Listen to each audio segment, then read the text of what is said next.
আমার প্রশ্নটা হচ্ছে, এমন কোনো মুসলিম কি আছে যারা বিশ্বাস করে যে কোরআন আর বাইবেল এই দুইটাই হচ্ছে আল্লাহ তাআলার বাণী?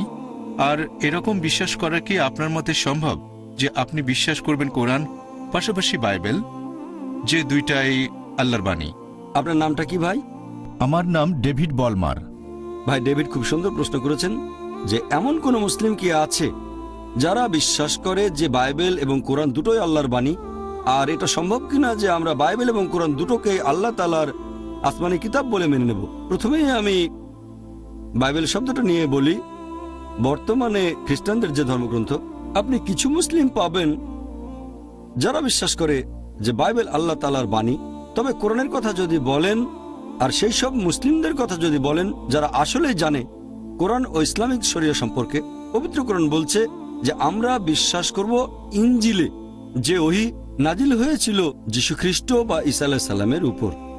যে মুসলিম ইসলামিক শরিয়া সম্পর্কে জ্ঞান রাখে সে নিশ্চিতভাবে জানে যে ইনজিল হচ্ছে সেই কিতাব যেটা ঈসা আলাইহিস সালামের উপর নাজিল হয়েছিল। আমরা অবশ্যই সেই আসমানি কিতাবে বিশ্বাস করব। আর ইসলাম হচ্ছে একমাত্র অখ্রিস্টান ধর্ম যেখানে ধর্মবিশ্বাসের একটা ভিত্তি হচ্ছে যীশু খ্রিস্টকে নবী বলে বিশ্বাস করা। সে মুসলিম আসলে মুসলিম নয় যে যীশু খ্রিস্টকে নবী ও রাসূল বলে মানে না। আমরা মানি যে তিনি আল্লাহ প্রেরিত একজন নবী ও রাসূল। বিশ্বাস করি যে তিনি হলেন মসীহ, অনুবাদ করলে খ্রিস্ট। বিশ্বাস করি যে তিনি অলৌকিকভাবে জন্মেছিলেন কোনো পুরুষের হস্তক্ষেপ ছাড়াই, যেটা বর্তমানের অনেক আধুনিক খ্রিস্টানই বিশ্বাস করে না। আমরা মানি তিনি আল্লাহর নির্দেশে মৃত ব্যক্তিকে জীবন দিয়েছেন। আমরা বিশ্বাস করি তিনি আল্লাহর নির্দেশে জন্মান্ধ ও কুষ্ঠরোগীদের সুস্থ করে তুলেছিলেন। আর পবিত্র কোরআন বলছে যে ইনজিল হচ্ছে সেই ওহী যেটা যীশু খ্রিস্টের উপর নাজিল করা হয়েছিল। এখন যারা বাইবেল নিয়ে গবেষণা করেছেন তারা বুঝতে পেরেছেন যে এই বাইবেল এটা সেই অরিজিনাল ওহী নয় যেটা নাজিল হয়েছিল যীশু খ্রিস্টের উপর।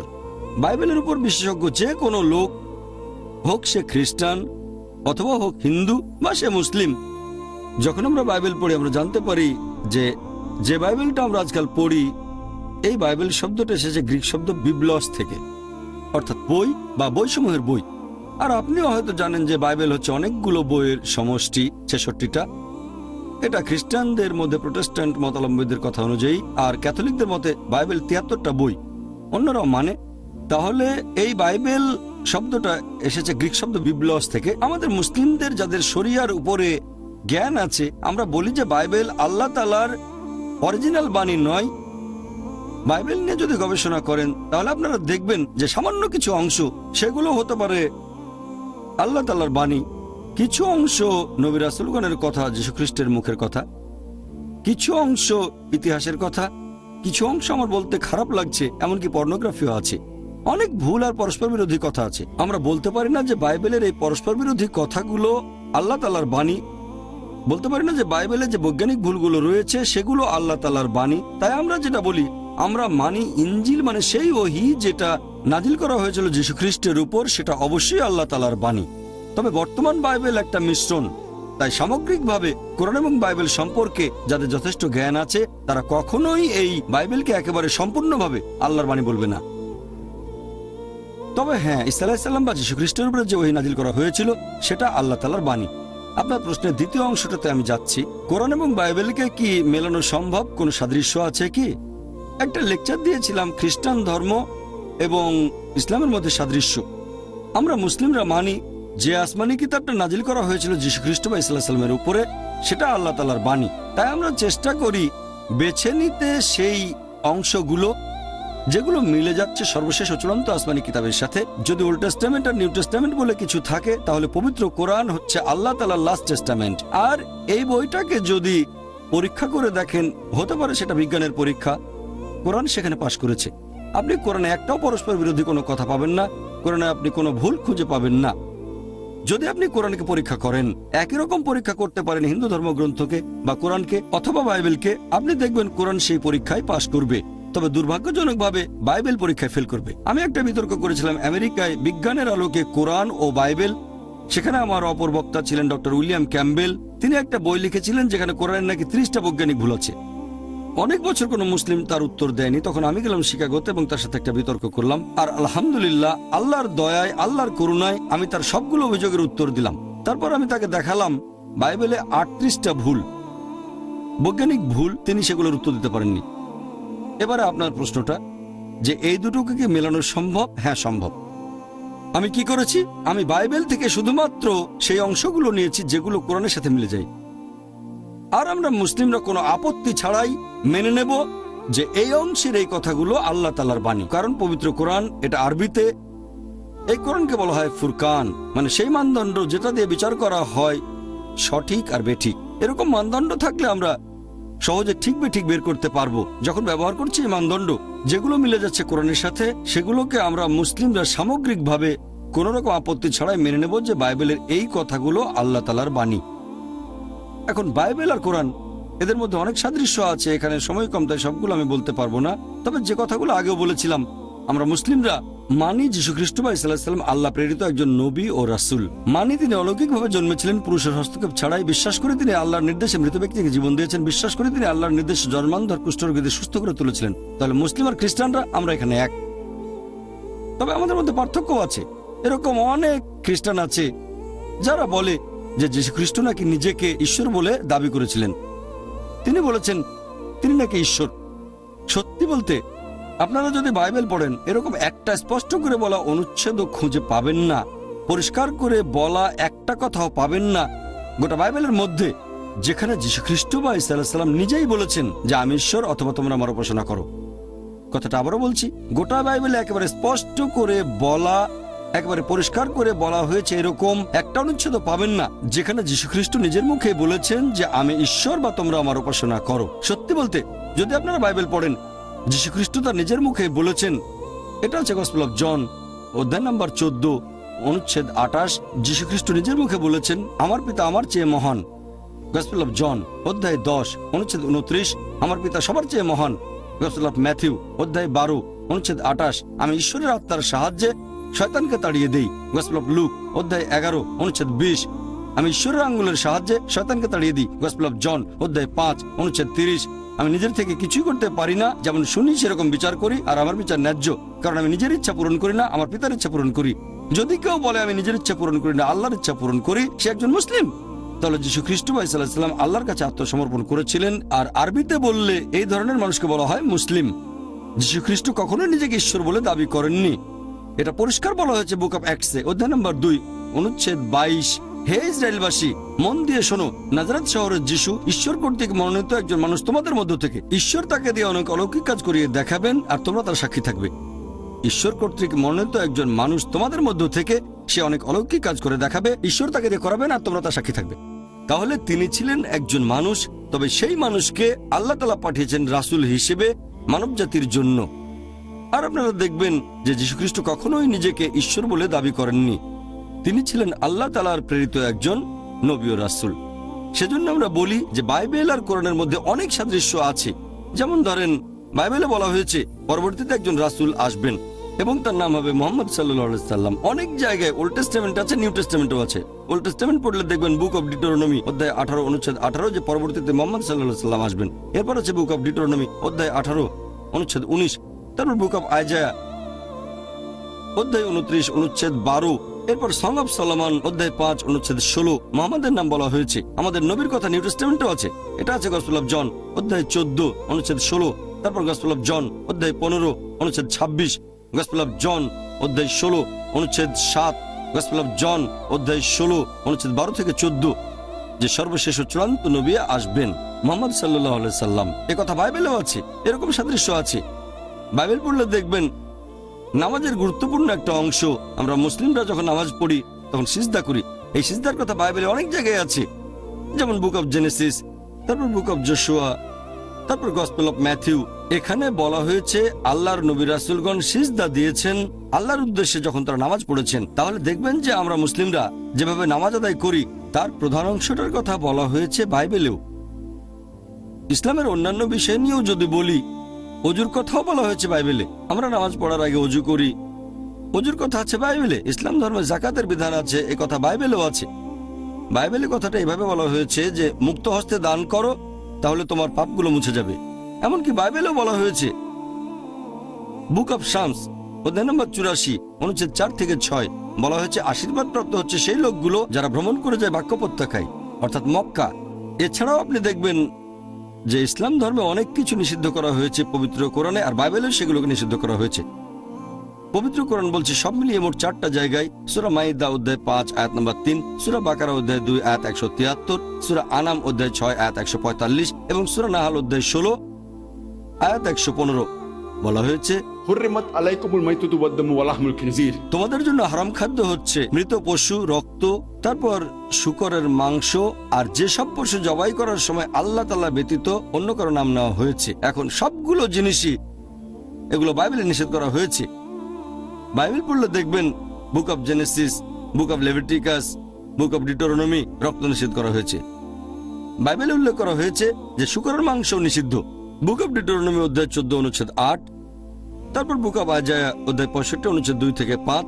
মৃত পশুর মাংসকেও বাইবেলে নিষিদ্ধ করা হয়েছে, বুক অব অ্যাক্টস অধ্যায় নম্বর 15 অনুচ্ছেদ 29। যে খাবারে আল্লাহ তাআলা ব্যতীত অন্য কোনো নাম নেওয়া হয়েছে সেটাকেও বাইবেলে নিষিদ্ধ করা হয়েছে, বুক অব অ্যাক্টস অধ্যায় 15 অনুচ্ছেদ 29। কোরআনে যে জিনিসগুলো নিষিদ্ধ তার অনেক কিছুকে বাইবেলে নিষিদ্ধ করা হয়েছে। এরকম সাদৃশ্যগুলো নিয়ে যদি কথা বলেন আপনারা। তারপর শালীনতা, একজন মুসলিম মহিলার যেভাবে পোশাক পরা উচিত, মাথা ঢেকে রাখতে হবে, পুরো শরীর ঢাকা থাকবে, শুধু মুখমণ্ডল আর হাতের কবজি বাদে ঢিলেঢালা পোশাক পরবে। তারপরে সে বিপরীত লিঙ্গের পোশাক পরবে না। এগুলো হচ্ছে শরিয়ার নিয়ম, আছে পবিত্র কোরআন এবং হাদিসে। একইভাবে বাইবেলে দেখবেন বুক অব ডিউটেরোনমি অধ্যায় 22 অনুচ্ছেদ 5 বলা হয়েছে যে একজন পুরুষ এমন কোনো পোশাক পরবে না যেটা মহিলারা পরে থাকে। একজন মহিলাও পুরুষের মতো পোশাক পরবে না। যারা এই ধরনের কাজ করে তারা সবাই ঘৃণ্য। তার মানে বিপরীত লিঙ্গের পোশাক পরা বাইবেল অনুযায়ী নিষিদ্ধ। এরপর দেখবেন 1 তিমোথী অধ্যায় 2 অনুচ্ছেদ 9 বলা হয়েছে যে মহিলারা পোশাক পরবে শালীনতার সাথে এবং নম্রতার সাথে, ভদ্রতার সাথে। তারা খুব দামি স্বর্ণালঙ্কার বা মণিমুক্তা পরবে না। এরপর আরো আছে 1 করিন্থিয়ান্স অধ্যায় নম্বর 11 অনুচ্ছেদ 5 থেকে 7। যে মহিলা ঈশ্বরের কাছে প্রার্থনা করে আর মাথা ঢেকে রাখে না, সে তার মাথাকে অসম্মান করে। তার মাথার চুল কামিয়ে দাও, মাথার সব চুল কাটা হবে। কোরআন বা হাদিসে এমন কোনো কথা নেই যেটা এত কঠিন শালীনতার ব্যাপারে। পবিত্র কোরআনের কোনো আয়াত বা কোনো হাদিস বলছে না যে কোনো মহিলা মাথা না ঢাকলে তার চুল কামিয়ে দাও, তবে এই কথা বাইবেলে আছে। শালীনতার ব্যাপারে আরেকটা কথা, যদি আপনারা মামেরই কোনো ফটোগ্রাফ দেখেন, আল্লাহ তার উপর সন্তুষ্ট হন। তিনি যেভাবে পোশাক পরেছেন মুসলিম মহিলারা ঠিক সেভাবেই পোশাক পরে, পুরো শরীর ঢাকা থাকবে, শুধু মুখমণ্ডল আর হাতের কবজি বাদে। যদি নানদেরকে দেখেন এভাবে আপনারা দেখবেন যে এরকম অনেক সাদৃশ্য আছে খ্রিস্টানদের বাইবেল আর আমাদের কোরআনের মধ্যে। আমার একটা লেকচার খ্রিস্টান ধর্ম এবং ইসলামের মধ্যে সাদৃশ্য, সেখানে আমি বলেছি খ্রিস্টান বলতে যদি তাদের বোঝায় যারা যীশুখ্রিস্টের নির্দেশগুলো মেনে চলে, তাহলে মুসলিমরা আমরা খ্রিস্টানদের চেয়ে আরো বেশি খ্রিস্টান। কারণ এই কথাগুলো বাইবেলে আছে। বাইবেল বলছে মদ পান করো না, বুক অফ এফিসিয়েন্স অধ্যায় 5 অনুচ্ছেদ 18, বুক অফ প্রভার্বস অধ্যায় 20 অনুচ্ছেদ 1 যে মদ পান করো না। আমরা মুসলিমরা করি না, বেশিরভাগ খ্রিস্টান মদ পান করে। যীশু খ্রিস্টের খাতনা দেওয়া হয়েছিল 8 দিন বয়সে, গসপেলের কথা অনুযায়ী। আমরা মুসলিমরা খাতনা করি, বেশিরভাগ খ্রিস্টানরা করে না। খ্রিস্টান বলতে যদি তাদের বোঝানো হয় যারা যীশু খ্রিস্টের নিয়মগুলো মেনে চলে, তাহলে আমি বলবো যে মুসলিমরা আমরা খ্রিস্টানদের চেয়ে আরো বেশি খ্রিস্টান। এখন আপনার প্রশ্নের উত্তর হচ্ছে যে পুরো বাইবেল আল্লাহ সুবহানাহু ওয়া তাআলার বাণী নয়। দ্বিতীয় প্রশ্ন, হ্যাঁ কিছু সাদৃশ্য আছে, আর আমরা মনে করি যে বাইবেলের অংশ বিশেষ হচ্ছে আল্লাহর বাণী। আমাদের খুঁজে বের করতে হবে সেই অংশগুলো কোথায়, যাচাই করব পবিত্র কোরআন দিয়ে। তারপর ইনশাআল্লাহ মুসলিম আর খ্রিস্টান আমরা এক হতে পারবো। আশা করি উত্তরটা পেয়েছেন। আপনি যদি আরো প্রশ্ন করতে চান করতে পারেন। ধন্যবাদ। অনেক উত্তর শুনে ভালো লেগেছে। আমি কোরআনের উপর বিশেষজ্ঞ নই, আপনি বিশেষজ্ঞ। তবে কোরআনের ইংরেজি অনুবাদ পড়েছি। আমি যা পড়েছি সেখান থেকেই আপনাকে একটা প্রশ্ন করছি। আমি কোরআনের ইংরেজি অনুবাদ পড়েছি, যেখানে বলা হয়েছে তাওরাত, জবুর, ইনজিল এইগুলো তো আল্লাহর আসমানি কিতাব, তাই না? কয়েক জায়গায় আছে যে কেউ আল্লাহ তাআলার কথাকে বদলাতে পারবে না। আরেক জায়গায় বলা হয়েছে যে নবী মুহাম্মদ সাল্লাল্লাহু আলাইহি সাল্লাম, তাকে বলা হয়েছে তোমার যদি দ্বিধা থাকে, তোমাকে আমি যে জিনিসগুলো দেখাচ্ছি, তাহলে যাও জিজ্ঞাসা করো তাদের কাছে যারা কিতাবগুলো পড়েছে তোমার পূর্বে। আমার মনে হয়েছে এরা ইহুদি আর খ্রিস্টানরা। তাই কোরআনের এই আয়াতগুলো দেখে আমার মনে হয়েছে যদি তাওরাত, জবুর আর ইনজিল আল্লাহর বাণী হয়ে থাকে, আর কেউ সেগুলো বদলাতে পারবে না। আর মুহাম্মদ সাল্লাল্লাহু আলাইহি সাল্লাম জিজ্ঞাসা করবেন ইহুদি আর খ্রিস্টানদের যদি কোনো সন্দেহ থাকে তার কাছে যেটা নাজিল করা হয়েছে, তাহলে এটা কি কখনোই সম্ভব যে পবিত্র বাইবেলের কিছুই আসলে বদলায়নি? কারণ মানুষ তো আল্লাহর বাণীকে কখনোই বদলাতে পারবে না। আর যদি ধরে নেন বাইবেলে কিছুই বদলায়নি, তারপর আপনি এমনভাবে বাইবেলের বিভিন্ন জিনিসের ব্যাখ্যা করলেন যেটা কোরআনের সাথে মিলে যায়, এরকম কি সম্ভব? এটাই ছিল আমার মূল প্রশ্ন। খুব সুন্দর আর প্রশ্ন। পবিত্র কোরআন বলছে যে আল্লাহর আপনার বাণীকে প্রশ্ন আমি বুঝতে বদলানো পেরেছি। যাবে না। বুঝতে পেরেছি আমি। তাহলে এটা কিভাবে সম্ভব যে বাইবেলের কথাগুলো বদলে গেছে? খুব সুন্দর প্রশ্ন ভাই ডেভিড, খুব সুন্দর প্রশ্ন করেছেন। 1 নম্বর পয়েন্ট, আমি কোরআনের উপর বিশেষজ্ঞ নই, সামান্য একজন ছাত্র। কোরআন এবং বাইবেলের উপর বিশেষজ্ঞ নই আমি। আপনি এখানে কোরআনের 3টা আয়াতের কথা বলেছেন, আর আমার তো মনে হচ্ছে আপনি এখানে বিশেষজ্ঞ। কোরআনের 3টা না, আয়াত বলেছেন। আমি আসলে কোনো বিশেষজ্ঞ নই। ভাই, আপনি পবিত্র কোরআনের 3টা জায়গার কথা বলেছেন, আমি সেগুলো বলছি। একটা হচ্ছে কোরআন বলছে যে তাওরাত, তারপর জাবুর, ইনজিল আল্লাহর বাণী, 1 নম্বর পয়েন্ট। 2 নম্বর পয়েন্ট, আপনি বললেন যে আল্লাহ তাআলার বাণীকে বদলানো যাবে না। আর 3 নম্বর পয়েন্টে বলেছেন যদি তুমি না জানো তাহলে জিজ্ঞেস করো যে তাওরাত সম্পর্কে জানে। 3টা অংশের কথা বলেছেন, আর এগুলোর ভিত্তিতে বলেছেন এমনকি হতে পারে যে বাইবেল পুরোপুরি কোরআনের সাথে মিলে যায়, বাইবেল বদলানো হয়নি। প্রশ্নটা খুবই সুন্দর। এবার মূল প্রশ্নতে আসি। প্রথমে আমি 3টা অংশে জবাব দেবো, তারপর মূল প্রশ্নে যাব। 1 নম্বর পয়েন্ট, পবিত্র কোরআনে এই কথা বলা হয়েছে অনেকগুলো জায়গায় যে তাওরাত, জাবুর, ইনজিল আর কোরআন হচ্ছে আল্লাহর বাণী। আপনার প্রথম অংশ পুরোপুরি সঠিক। 1 নম্বর পয়েন্ট, এগুলো হচ্ছে আল্লাহ তাআলার আসমানি কিতাব। তাওরাত নাজিল হয়েছিল নবী মুসা আলাইহিস সালামের উপর, জাবুর নবী দাউদের উপর, ইনজিল যীশু খ্রিস্ট বা ঈসা আলাইহিস সালামের উপর, এবং কোরআন শেষ আসমানি কিতাব নাজিল হয়েছিল সর্বশেষ ও চূড়ান্ত নবী মুহাম্মদ সাল্লাল্লাহু আলাইহি সাল্লামের উপর। 1 নম্বর পয়েন্ট। 2 নম্বর পয়েন্ট, আপনি বলেছেন যে আল্লাহর বাণীকে বদলানো যাবে না। এটা বলা হয়েছে সর্বশেষ ও চূড়ান্ত ওহীর ব্যাপারে। যদি আপনি কোরআন পড়েন আর কোরআন সম্পর্কে সামগ্রিকভাবে না জানেন, তারপর একটা অংশ পড়লেন, আপনি ভুল বুঝতে পারেন।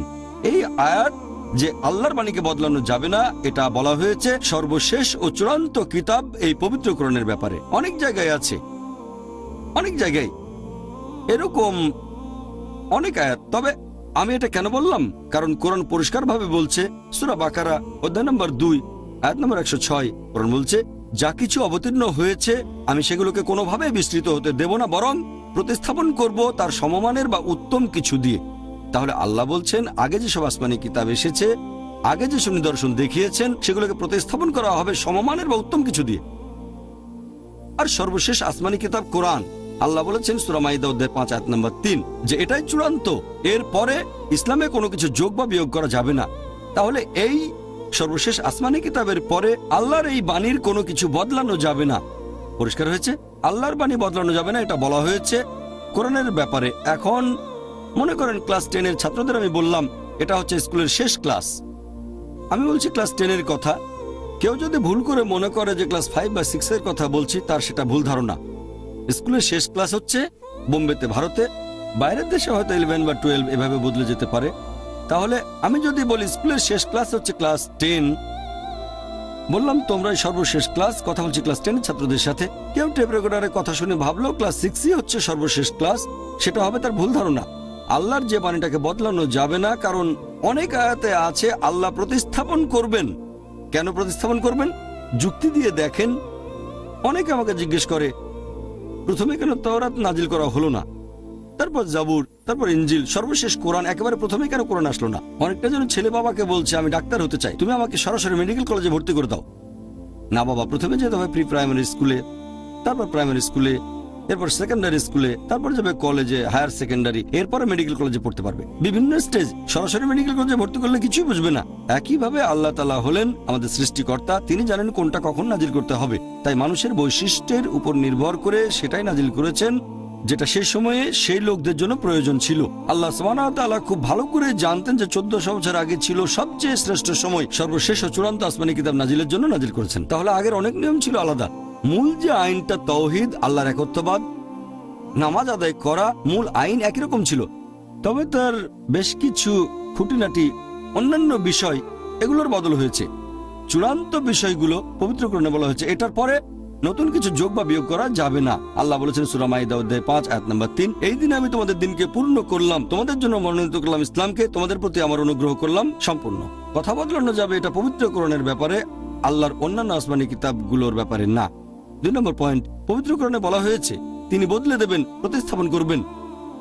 3 নম্বর পয়েন্ট, আল্লাহ বলেছেন সূরা নিসা অধ্যায় 4 আয়াত নম্বর 82, أفلا يتدبرون القرآن ولو كان من عند غير الله لوجدوا فيه اختلافا كثيرا। তারা কি অনুধাবন করে না এটা যদি আল্লাহ ব্যতীত অন্য কারো কাছ থেকে আসতো তাহলে সেখানে অনেক অসঙ্গতি থাকতো।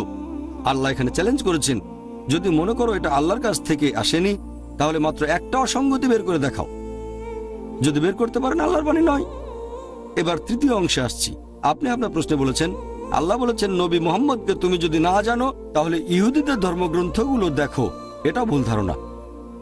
এখন আমি বুঝতে পারছি যে আপনি কোরআনের কিছু অংশ পড়েছেন, কোনো বিশেষজ্ঞ নন। 3 নম্বর প্রশ্নের ভিত্তিতে এখানে আসলে আল্লাহ বলেছেন নবী মুহাম্মদকে তুমি এই কথা বলবে ইহুদি আর খ্রিস্টানদের যদি বিশ্বাস না করো তোমাদের ধর্মগ্রন্থ দেখো। আল্লাহ এটা নবী মুহাম্মদের উদ্দেশ্যে বলছেন না। আল্লাহ বলছেন নবী মুহাম্মদকে যে তুমি বলো ইহুদিদের, বলো খ্রিস্টানদের এই আইনে যদি বিশ্বাস না করো তাহলে তোমাদের ধর্মগ্রন্থ দেখো। কেন? কারণ এটা হচ্ছে লাস্ট টেস্টামেন্ট। এখানকার কিছু অংশ ছিল ওল্ড টেস্টামেন্টে আর নিউ টেস্টামেন্টে। যেহেতু এটা আল্লাহর সর্বশেষ আসমানি কিতাব, এখানে তওরাত এবং ইনজিলের কিছু অংশ আছে।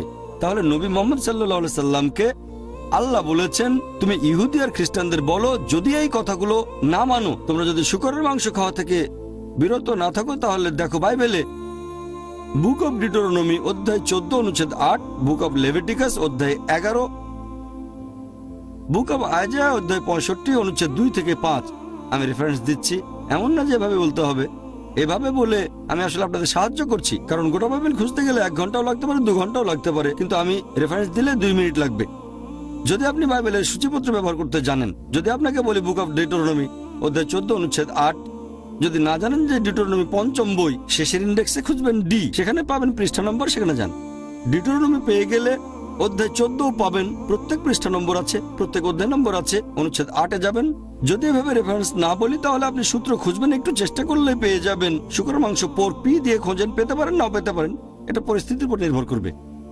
তাহলে একইভাবে নবী মুহাম্মদ, আমি এটা থেকেই শিখছি, আমি আল্লাহর কাছ থেকে পথ নির্দেশনা নিচ্ছি যেভাবে আল্লাহর নবী মুহাম্মদ ইহুদি আর খ্রিস্টানদের বুঝিয়েছেন, আমিও একই উপায় আপনাকে বোঝাতে চাচ্ছি।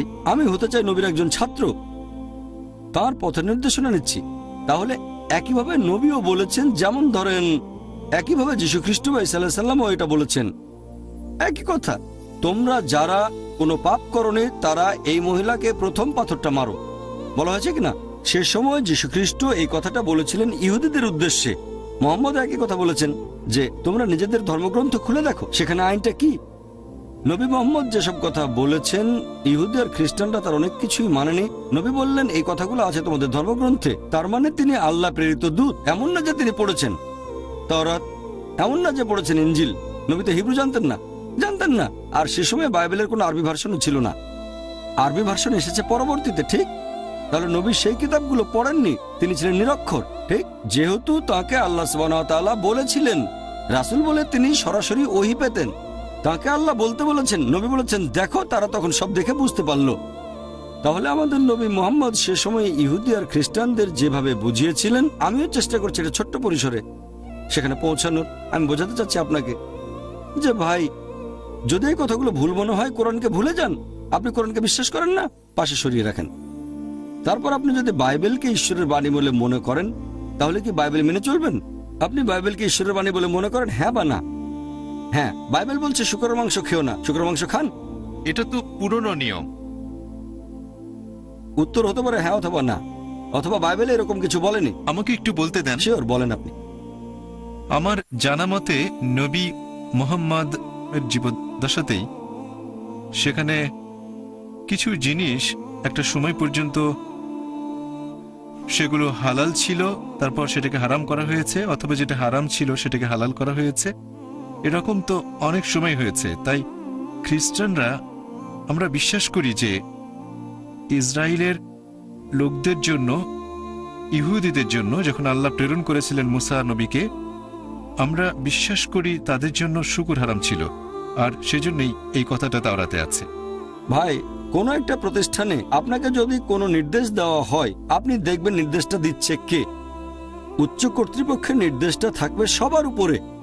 যেমন ধরেন, ক্লাসে টিচার ছাত্রদের কিছু নির্দেশ দিলেন, প্রিন্সিপাল সে নির্দেশটা বদলে দিলেন, তার সে ক্ষমতা আছে। তবে প্রিন্সিপালের নির্দেশকে বদলানোর ক্ষমতা টিচারের নেই। তাহলে প্রত্যেকটা ধর্মে উচ্চ কর্তৃপক্ষের কথায় নিয়ম বদলাতে পারে, নিম্ন কর্তৃপক্ষ নয়। পবিত্র কোরআন পড়লে দেখবেন সেখানে বলা হয়েছে যেগুলো নিষিদ্ধ করা হয়েছিল ইহুদিদের জন্য কোরআনে আছে। যেমন ধরেন ষাঁড়ের চর্বি ইহুদিদের জন্য হারাম ছিল, তোমাদের জন্য হালাল। কে বলেছেন? সর্বোচ্চ কর্তৃপক্ষ আল্লাহ। আমি জানি আপনি বাইবেলের কোন জায়গার কথা বলছেন। সেন্ট পিটার একটা স্বপ্ন দেখলেন। কি আমি ঠিক বলেছি? Saint Peter? হ্যাঁ, পিটার। ঠিক বলেছেন। পিটার একটা স্বপ্ন দেখলেন যে তিনি খাবারের টেবিলে আর শুকরের মাংস খাচ্ছেন। এটা ছিল স্বপ্নের একটা ঘটনা। যীশুখ্রিস্টের যে কোনো শিষ্য, এমনকি যদি সেন্ট পলও হয়, যিনি ছিলেন যীশুখ্রিস্টের স্বঘোষিত একজন শিষ্য, তারা কিন্তু কেউ যীশুখ্রিস্টের উপরে নন। যীশুখ্রিস্ট তার নিজের মুখেই বলেছেন, গসপেল অফ ম্যাথিউ অধ্যায় নম্বর 5 অনুচ্ছেদ 17 থেকে 20, মনে করো না আমি আগের নবীগণের আইন বাতিল করতে এসেছি। আমি বাতিল করতে আসিনি, সম্পূর্ণ করতে এসেছি। যতদিন আকাশমণ্ডলী আর পৃথিবী থাকবে, একটা ক্ষুদ্র কোনো আইনের ফাঁক গলে যেতে পারবে না, সবই পূরণ করা হবে। তোমাদের মধ্যে যে এই আইনগুলোর সামান্য কিছু অংশ লঙ্ঘন করবে, সামান্য ক্ষুদ্রাতি ক্ষুদ্র যে আইনগুলোর সামান্য কিছু লঙ্ঘন করবে আর অন্যদের তা শেখাবে, সে স্বর্গের রাজ্যে প্রবেশ করতে পারবে না। আর যে আইনগুলো মেনে চলবে, অন্যদেরও শেখাবে, সে স্বর্গের রাজ্যে প্রবেশ করবে। যদি না তোমাদের ন্যায়নিষ্ঠতা লেখক আর ফরিসীদের ন্যায়নিষ্ঠতার চেয়ে বেশি হয়, তাহলে তোমরা কোনোভাবেই স্বর্গের রাজ্যে প্রবেশ করতে পারবে না। তাহলে যীশুখ্রিস্ট তার নিজের মুখেই বলেছেন, আগের নবীদের আইন বাতিল করতে আসিনি, সম্পূর্ণ করতে এসেছি। একটা ক্ষুদ্র কণাও আইনের ভাগ গলে যেতে পারবে না, সবই পূরণ করা হবে। তোমাদের মধ্যে যদি কেউ একটা আইন ভাঙে, একেবারে ক্ষুদ্রাতি ক্ষুদ্র, সে স্বর্গের রাজ্যে প্রবেশ করতে পারবে না। এই কথাগুলো এভাবে পাবেন রেড লেটার বাইবেলে। রেড লেটার বাইবেলে আপনি আশা করি চেনেন। রেড লেটার বাইবেলের নাম শুনেছেন? মাশাআল্লাহ, ভালো, আলহামদুলিল্লাহ, খুব ভালো। আল্লাহ আপনাকে রহমত করুন। রেড লেটার বাইবেল হচ্ছে সেই বাইবেল, যারা জানেন না তাদের বলছি, এখানে লাল অক্ষরে সেই কথাগুলো লেখা আছে যেগুলো যীশুখ্রিস্ট তার নিজের মুখে বলেছেন। কারণ বাইবেলের সব কথাই যীশুখ্রিস্টের নিজের মুখের কথা নয়। পবিত্র কোরআনে যা আছে তার সবকিছুই 100% ক্ষুদ্রাতি ক্ষুদ্র কণাও মানুষের লেখা নয়, আল্লাহর ওহী। আর রেড লেটার বাইবেলে যে কথাগুলো ঈশ্বরের বাণী নিউজ পেপারে ছাপালে, সেটা হবে মাত্র একটা পৃষ্ঠা, খুব বেশি হলে 2টা কলাম, সামান্য পার্সেন্টেজ। এগুলো আছে নিউ টেস্টামেন্টে, ওল্ড টেস্টামেন্টে কিছু নেই। আর নিউ টেস্টামেন্টে প্রধানত গসপেলগুলোতে আছে, এবারে সামান্য কিছু আছে অ্যাক্টসে, সামান্য। আপনারাও বুঝতে পারবেন এটা গোটা বাইবেলের খুব সামান্য একটা পার্সেন্টেজ। আর এই লাল অক্ষরের কথাগুলোই যীশুখ্রিস্টের নিজের মুখের কথা। কালো অক্ষর লাল অক্ষরের নিয়মকে বদলাতে পারে না, কারণ লাল অক্ষরগুলো যীশুখ্রিস্টের মুখের কথা, কালো অক্ষরগুলো বলেছেন অন্য কেউ, হয়তো যিশুর শিষ্য অথবা ঐতিহাসিক অথবা XYZ বা অন্য যে কোনো কেউ। কালো অক্ষর কখনোই লাল অক্ষরের নিয়ম বদলাতে পারবে না। কেন? লাল অক্ষরগুলো যীশুখ্রিস্টের নিজের কথা। যদি না মনে করেন যে পল, পিটার, থমাস এরা যীশুখ্রিস্টের উপরে না। আমাদের ইসলাম ধর্মেও আমরা এক আল্লাহকে বিশ্বাস করি, নবী মোহাম্মদ সাল্লাল্লাহু আলাইহি সাল্লামকে বিশ্বাস করি, তারপর রয়েছেন নবীর সাহাবাগণ, আপনাদের অ্যাপোস্টল, আমাদের সাহাবাগণ। যীশুখ্রিস্টের বেশ কিছু শিষ্য ছিলেন, নবী মোহাম্মদ সাল্লাল্লাহু আলাইহি সাল্লামেরও কিছু সহচর ছিলেন। তবে সাহাবা উপরে নন। যদি আমাকে দেখান একজন সাহাবী নবী মোহাম্মদের বিপক্ষে বলেছেন, সে কথাটা ফেলে দেন। নবী মোহাম্মদ 1 নম্বরে মানুষের মধ্যে, আল্লাহর পরে নবী মোহাম্মদ 1 নম্বর, তারপর রয়েছেন সাহাবাগণ। এরকম বিভিন্ন স্তর আছে। কোন সাহাবীর কথা আমাদের নবীর কোনো নিয়মকে বদলাতে পারবে না, কখনো না। প্রত্যেকটা ধর্মেই বিভিন্ন স্তর থাকে। আল্লাহর বাণীকে কোনো নবী বা রাসূল বদলাতে পারবেন না। কোন সাহাবীর কথা নবীর বলা কোনো নিয়মকে বদলাতে পারবে না। আপনি যেটার কথা বলছেন সেটা নিচের স্তরে ঠিক না বেঠিক পরে আলোচনা করা যাবে। আপনার কথা ঠিক না বেঠিক সেটা আলাদা ব্যাপার। তর্কের খাতিরে মানলাম আপনি ঠিক, যে কথাগুলো বলেছেন এখন সেটা কালো অক্ষর, ঠিক। কালো অক্ষর লাল অক্ষরের নিয়মকে বদলাতে পারবে না। আপনি যদি বাইবেলের উপর বিশেষজ্ঞ হন তাহলে এটা জানা থাকবে আপনার। যদি বাইবেল বিশেষজ্ঞ না হন, অন্য কেউ আপনাকে বললো, তাহলে প্রশ্নের তৃতীয় অংশটার উত্তর দিলাম। এখন মূল প্রশ্নটা ছিল এই 3টার ভিত্তিতে। আমাকে কিছু না, না, বলতে দিন। আপনাকে আরো সময় দেব। আগে উত্তরটা শেষ করি, প্রথমে উত্তরটা দেই, তারপর বলবেন কোনো সমস্যা নেই, অন্য দর্শকদের চেয়ে আপনাকে বেশি সুযোগ দেবো। আপনি আমাদের অতিথি ভাই, আপনি অতিথি, আপনার সাথে কথা বলতে ভালো লাগবে। প্রথমে আপনার উত্তরটা দিই। তৃতীয় প্রশ্নের পরে আপনি বলেছিলেন এটা কি হতে পারে না যে কোরআন দিয়ে পরীক্ষার দরকার কি, বাইবেল তো সঠিক। আর কোরআন ভুল, আপনি ঠিক মুখে বলেননি কোরআন ভুল, ভদ্রভাবে বলেছেন, আমারও পছন্দ হয়েছে। আমি জানি আপনি মুখে বলেননি, তবে বলেছেন বাইবেল সঠিক কোরআনের সাথে তুলনা করলে। কোরআনের সাথে তুলনা মানে সঠিকের সাথে বেঠিকের তুলনা, তাহলে সঠিক মানবো, আমিও একমত। তবে বাইবেল সঠিক কিনা সেটাই প্রশ্ন। একটা লেকচার দিয়েছিলাম কোরআন কি আল্লাহর বাণী, আর যে মানুষটা নিরপেক্ষ থাকে, সে হয়তো কোরআন সম্পর্কে কিছুই জানে না, সেখানে লেকচারের পরে প্রশ্ন উত্তর পর্ব ছিল, সব মিলিয়ে প্রায় 4 ঘন্টার মতো। একজন নিরপেক্ষ লোক সেটা দেখলেই বুঝবেন। আমি যুক্তি দিয়ে প্রমাণ করেছি, যুক্তি, বুদ্ধি আর বিজ্ঞান দিয়ে, যে কোরআন আসলে আল্লাহর বাণী। আরো একটা লেকচার, বাইবেল কি আল্লাহর বাণী, এখানে একই যুক্তি খাটিয়েছি। বাইবেলে অনেক পরস্পর বিরোধী কথা আছে, আমি বলতে চাচ্ছি না। একটা আর্টিকেলের কথা অনুযায়ী 50,000-এর বেশি ভুল, আমি সে কথা বলছি না। আমিও এই ব্যাপারে একটা আর্টিকেল পড়েছিলাম। আপনি কোনটা পড়েছেন আমি জানি না। আমি মুসলিমদের সব বইকে সঠিক বলে মনে করি না। যদি সেটা হয় কোরআন, তাহলে আমি মানবো, পাশে দাঁড়িয়ে থাকবো। অন্য কোনো বইয়ের ব্যাপারে মানতে পারি, নাও মানতে পারি, হয়তো কিছু অংশ মানবো, কিছু অংশ মানবো না। প্রথমে সর্বোচ্চ কর্তৃপক্ষ, 1 নম্বরে কোরআন। আমি বই লিখলাম, এই কোরআন সেই বইয়ের চেয়ে উপরে, 1 নম্বরে কোরআন। তারপরে আছে আমাদের নবীর সহিহ হাদিস। এবার আপনার প্রশ্নে আসি, যদি সাধারণ যুক্তি ব্যবহার করেন বিজ্ঞান, তাহলে দেখবো বাইবেলে অনেক বৈজ্ঞানিক ভুল আছে। আমি এখানে কয়েকটার কথা বলছি, সময় কম তাই বিস্তারিত বলতে পারছি না। যেমন ধরেন, বাইবেলে বলা হয়েছে গসপেল অফ ম্যাথিউ অধ্যায় নম্বর 4 অনুচ্ছেদ 8 যে পৃথিবী সমতল। তারপর আছে বুক অফ জেনেসিস অধ্যায় নম্বর 1 অনুচ্ছেদ 16 থেকে 19, সেখানে বিশ্বজগৎ সৃষ্টির কথা বলা হয়েছে যে প্রথমে আলো ছিল না, ঈশ্বর আলো স্থাপন করলেন প্রথম, দ্বিতীয়, তৃতীয় দিন। এরপর বলা হয়েছে যে চতুর্থ দিনে সর্বশক্তিমান ঈশ্বর সৃষ্টি করলেন সূর্য আর নক্ষত্র, কিন্তু আলো সৃষ্টি হয়েছে প্রথম দিনে। এটা অযৌক্তিক যে আলোর উৎস সৃষ্টি হয়েছে পরে আর আলো এসেছে আগে। যদি আমি বলি একটা বাল্ব বানিয়েছি, সুইচ অন করলাম, তারপর আলো জ্বললো, কিন্তু যদি বলি আলো এসেছে প্রথম দিনে, দিনের প্রথম দিকে, আর বাল্ব জ্বালানো হয়েছে চতুর্থ দিনে, লোকে ভাববে আমি বিজ্ঞান সম্পর্কে জানি না। এছাড়াও বলা হয়েছে পৃথিবী সৃষ্টি করা হয়েছিল তৃতীয় দিনে আর গাছপালা, কিন্তু সূর্য সৃষ্টি হয়েছে চতুর্থ দিনে। এখন পৃথিবী সূর্যের একটা অংশ, বিজ্ঞান বলছে ঠিক একটা অংশ তৃতীয় দিনে আর সূর্য এসেছে পরে, এটা অবৈজ্ঞানিক। এছাড়াও বাইবেলে দেখবেন বুক অফ জেনেসিসে অধ্যায় নম্বর 1 অনুচ্ছেদ 16 থেকে 19 বলা হয়েছে সর্বশক্তিমান ঈশ্বর দুটো আলো সৃষ্টি করলেন, বড় আলো সূর্য দিনকে শাসন করবে, আর ছোট যে আলোটা চাঁদ রাতকে শাসন করবে। আর অরিজিনাল ভাষাতে যেভাবে বর্ণনা করা হয়েছে মনে হবে এটা চাঁদের নিজস্ব আলো। পবিত্র কোরআন বলছে সূরা ফুরকান অধ্যায় 25 আয়াত নম্বর 61 যে সূর্যের আলো তার নিজস্ব আলো আর চাঁদের আলো হচ্ছে প্রতিফলিত আলো। যখন বিজ্ঞানীরা পড়েন পবিত্র কোরআন আর বাইবেল, তারা কোরআনের সাথে একমত হবেন, বাইবেলের সাথে নয়। চাঁদের আলো তার নিজস্ব আলো নয়। আগেকার দিনে কয়েকশো বছর আগে মানুষ মনে করত চাঁদের আলো তার নিজস্ব আলো। এখন আমরা জানি চাঁদের আলো তার নিজস্ব আলো নয়, এটা প্রতিফলিত আলো। এভাবে আমরা একের পর এক অনেক ভুল বের করতে পারি। এরকম কয়েকশো বৈজ্ঞানিক ভুল আছে। ওই বিতর্কে সময়টা কম ছিল আর এখানে সময়টা আরো কম। বাইবেলের 38টা বৈজ্ঞানিক ভুলের কথা বলেছিলাম ডক্টর উইলিয়াম ক্যাম্বেলকে, আমার দেখা সবচেয়ে সেরা খ্রিস্টান বক্তা বিজ্ঞান আর বাইবেলের উপর। ঠিক, তিনিও একজন মেডিকেল ডাক্তার, তারপর পিএইচডি। তিনি খুব বিখ্যাত লোক বা বিখ্যাত ছিলেন। আর সেই সময় অনেক আমেরিকানকে দেখেছি যখন তারা কোনো মুসলিমকে ফাঁদে ফেলতে চায় তখন এই বইটা দেখায়, দেখো কোরআনে কত বৈজ্ঞানিক ভুল আছে, বাইবেলে কোনো বৈজ্ঞানিক ভুল নেই। যে মানুষগুলো এই ব্যাপারটা সম্পর্কে জানে না হয়তো শুনে মুগ্ধ হবে অথবা উত্তর দিতে পারবে না। তাই আমি এখান থেকে গেলাম শিকাগোতে, আমেরিকার শিকাগোতে, সেখানে একটা বিতর্ক করলাম আলহামদুলিল্লাহ, আর আল্লাহর দয়ায় সেখানে আমি সফল হয়েছিলাম। সেটা আপনি দেখতে পারবেন ইনশাল্লাহ। এই বিতর্কের একটা ভিডিও সিডি আপনাকে দেওয়া হবে। এছাড়াও খ্রিস্টান ও ইসলামের সাদৃশ্য, সেজন্য আমি বলবো যে এটা কি সম্ভব, এটা কি হতে পারে বাইবেল বদলায়নি? হ্যাঁ, অবশ্যই হতে পারে, তবে এই বাইবেল না। আপনি বুঝতে পারবেন যখন দেখবেন যে বাইবেলের মধ্যে অনেক গাণিতিক ভুল আছে। যোগ করে দেখবেন বাইবেলে ভুল আছে।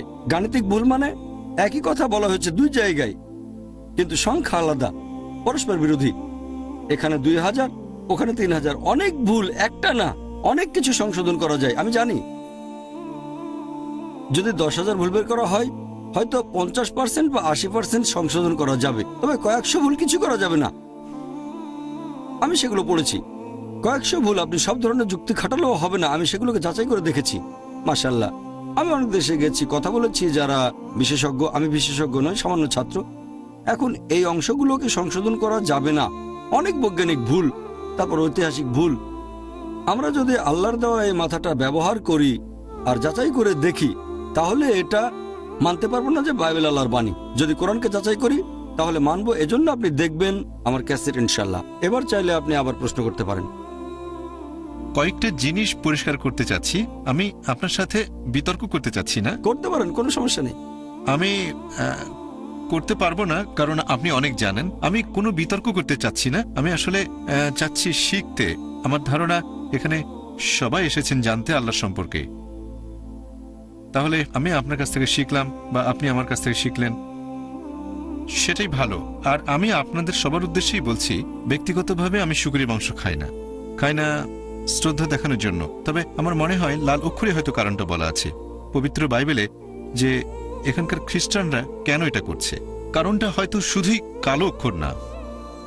আর ঈসা আলাইহিস সালামও এই কথাও বলেছেন, মানুষ মুখে যে খাবার গ্রহণ করে সেটা তার আত্মাকে দূষিত করতে পারে না, তবে আমাদের মনের মধ্যে পাপে ভরা যে চিন্তাগুলো আসে সেগুলো আমাদের আত্মাকে দূষিত করে।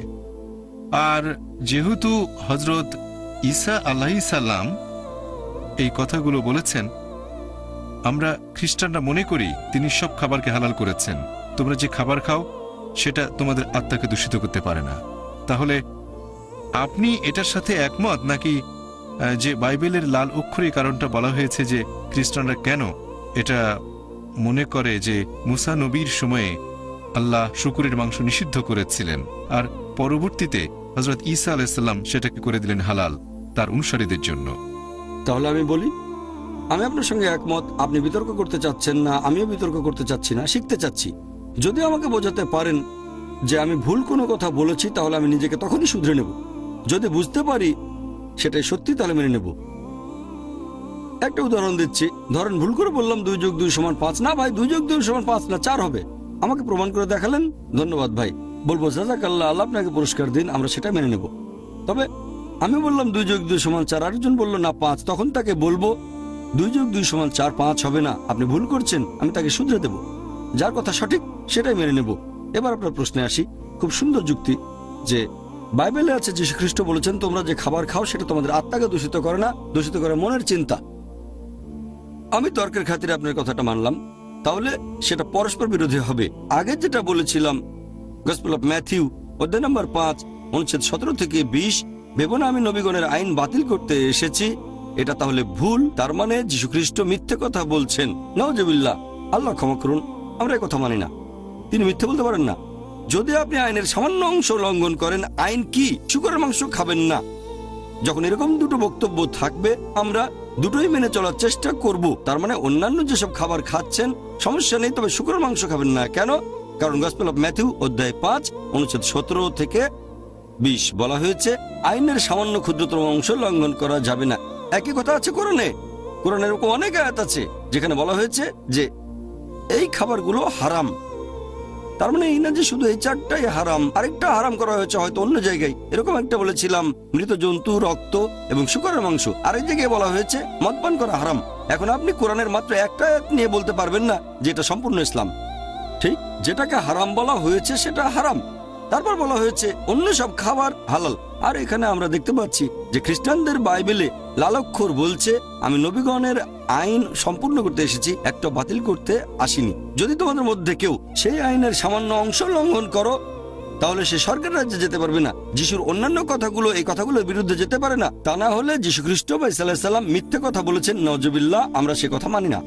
তাহলে আমরা যীশু খ্রিস্টকে নিচে নামিয়ে দিয়ে পল বা পিটারকে উপরে তুলব না, না করা যাবে না, এটাই আইন।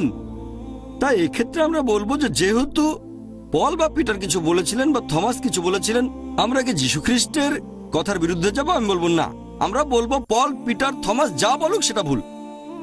আমরা যদি চাই তাহলে এভাবে সংশোধন করে নিতে পারি। যদি এই কথাটা সেখানে না থাকতো, গসপেল অফ ম্যাথিউ অধ্যায় 5 অনুচ্ছেদ 17 থেকে 20, যদি এটা না থাকতো যে সামান্য আইনও ভেঙো না, হয়তো একেবারে শিওর না, হয়তো তখনও বিরুদ্ধে যুক্তি দেখাতে পারতাম। এখানে সময় কম, তাই প্রথমেই দিলাম টেক্কা। হয়তো এটা না থাকলে বলতাম খুব ভালো, আপনার কথা মেনে নিলাম আমি। কিন্তু যেহেতু অনুচ্ছেদ আছে, গসপেল অফ ম্যাথিউ অধ্যায় 5 অনুচ্ছেদ 17 থেকে 20, যদি তোমাদের মধ্যে কেউ সামান্য আইন লঙ্ঘন করে তাহলে সে স্বর্গের রাজ্যে প্রবেশ করতে পারবে না। তার মানে পারবেন না, কোন অবস্থাতে না। সেটা পল বলুক অথবা থমাস বলুক বা পিটার বলুক বা অন্য যে কেউ বলুক, বুঝতে পারছেন? যুক্তি খাটালে আপনি সেটা বুঝতে পারবেন। আপনি যেটা করছেন পলকে উপরে উঠাচ্ছেন। আপনি মানে আমি বলছি কিছু খ্রিস্টান, আপনারা মানে খ্রিস্টানরা যিশুর শিষ্যকে উপরে উঠাচ্ছেন, এভাবে বলছেন যে যিশু খ্রিস্ট, আল্লাহ মাফ করুন, মিথ্যে বলছেন। আমি এটা মানতে পারছি না। এভাবে আপনি বিভিন্ন ধর্মের মধ্যে একটা তুলনা করতে পারেন। এরকম তুলনার উপর ভিত্তি করে আমরা যেটা বলি, যদি খ্রিস্টান বলতে তাদের বোঝানো হয় যারা যীশু খ্রিস্টের নির্দেশগুলো পালন করে, তাহলে মুসলিমরা আমরা খ্রিস্টানদের চেয়ে অনেক বেশি খ্রিস্টান। শুকরের মাংস না খেলে আপনাকে অভিনন্দন জানাই। হয়তো যখন এই অডিটোরিয়াম থেকে বের হবেন, মদ পান করার অভ্যাস থাকলে সেটা বাদ দিয়ে দেবেন। যদি আপনি যীশু খ্রিস্টের উপাসনা করে থাকেন, হয়তো যখন অডিটোরিয়াম থেকে বের হবেন তখন থেকে যীশু খ্রিস্টের উপাসনা করা বন্ধ করে দেবেন। আমি আল্লাহর কাছে দোয়া করছি আপনাকে আমাকে যেন তিনি পথ দেখান। শুনে খুব ভালো লেগেছে যে অডিটোরিয়ামে আসার আগে আপনি শুকরের মাংস খাননি। হয়তো আমার লেকচার শোনার পরে মদ পানের অভ্যেস থাকলে সেটাও বাদ দিয়ে দেবেন। যদি আপনি যীশু খ্রিস্টের উপাসনা করে থাকেন, হয়তো অডিটোরিয়াম থেকে বের হয়ে উপাসনা করবেন না, কারণ আপনাকে প্রমাণ দেখিয়েছি। অথবা যেতে পারেন আপনার স্টাডি রুমে অথবা কোনো লাইব্রেরিতে রেফারেন্সগুলো চেক করবেন। তারপর দেখবেন যে হ্যাঁ, ওই লোকটা যে কথাগুলো বলেছিল, ওই যে হালকা পাতলা লোকটা, মাথায় টুপি, চশমা, হালকা দাড়ি, হ্যাংলা পাতলা, সে রেফারেন্স দেয়। লোকটা যা বলেছিল তা ঠিক। আজকে থেকে যীশু খ্রিস্টের উপাসনা করবো না, তারপরে তাকে শ্রদ্ধা করব, তাকে ভালোবাসবো, তাকে সম্মান করব। আমি পড়ে দেখবো বাইবেল, যেখানে আছে পরবর্তীতে একজন নবী আসবেন, তার নাম হবে নবী মোহাম্মদ সাল্লাল্লাহু আলাইহি সাল্লাম। আমি সেই বই পড়ে দেখবো। এভাবে আমরা সবাই সত্যের কাছাকাছি আসবো। আল্লাহর কাছে দোয়া করছি আপনাকে আমাকে যেন তিনি পথ দেখান। আশা করি উত্তরটা পেয়েছেন। আপনাকে অনেক ধন্যবাদ। আপনাকেও ধন্যবাদ। হ্যাঁ, ওনাকে দুটো ভিসিডি দিয়ে দেন। এই সিডিগুলো দেখবেন ভাই, দুটো ভিসিডি। একটা হচ্ছে আমার লেকচার খ্রিস্টান ধর্ম ও ইসলামের মধ্যে সাদৃশ্য, সেখানে রেফারেন্সগুলো পাবেন। সবাই তো মনে রাখতে পারে না। হ্যাঁ ভাই বলেন। কোনো ব্যাপারে প্রশ্ন থাকলে পরে জিজ্ঞাসা করব। অবশ্যই অবশ্যই জিজ্ঞেস করবেন। ওয়া আখিরি দাওয়ানা আলহামদুলিল্লাহি রাব্বিল আলামিন।